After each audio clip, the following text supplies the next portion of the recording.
ഞാൻ സ്റ്റാഫ് റൂമിൽ പോയേക്കുമായിരുന്നു. എന്നോട് പറഞ്ഞു ഫ്രീ പീരീഡ് ആണ്, അതുകൊണ്ട് എല്ലാവരും ഇരുന്ന് വായിച്ചോ എന്തെങ്കിലും പഠിക്കാൻ പറ്റും. ഫ്രീ പീരീഡ് ആരെ പഠിക്കുന്നേ അല്ലേ? അതിൻ്റെ ഇടയ്ക്ക് കളിക്ക് വെച്ചു.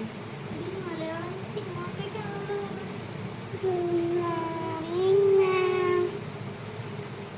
ഗുഡ് മോർണിംഗ് സിഡ. ഫ്രീ പീരീഡ് അല്ലേ? അപ്പോൾ എല്ലാവരും മലയാളം ടെക്സ്റ്റ് ബുക്ക് ഒക്കെ എടുത്തോ. ഞാൻ മലയാളം ടെക്സ്റ്റ് ബുക്ക് കൊണ്ടുപോകണല്ലോ. ഞാനുണ്ടല്ലോ, ഞാൻ ഷെയർ ചെയ്യാമായിരുന്നു. ആ മിസ് അറിയാൻ കൊല്ലും. ബാഗ് എടുത്ത് മാറ്റി വയ്ക്കാം, എന്നാലേ ബുക്ക് വയ്ക്കാൻ സ്ഥലം.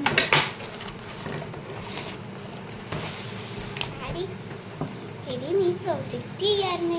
പ്രൊജക്റ്റിന്റെ കാര്യം ഇപ്പൊ പറയേണ്ടത് പറഞ്ഞു കഴിഞ്ഞാൽ ടീച്ചർ എന്നെ കൊല്ലും. ഞാൻ പ്രൊജക്റ്റ് ചെയ്തു, പക്ഷെ വീട്ടിൽ നിന്ന് എടുത്തില്ല. ഞാൻ എന്താണ് അകത്ത് സത്യ പഠിപ്പോ. ഞാനിത് വായിച്ചു പഠിച്ചോടി.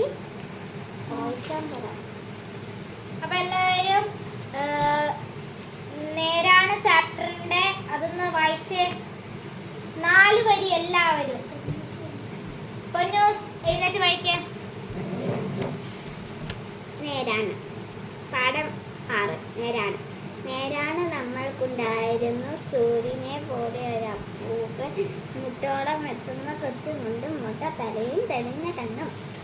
മുട്ടത്തലയും പറയാനായിട്ട് നല്ല ഉഷാറാ. വേറെ വായിക്കാനൊന്നും ഒത്തിരി ഉഷാറില്ലല്ലോ. ആ ഇനി കല്ലു വായിക്ക്.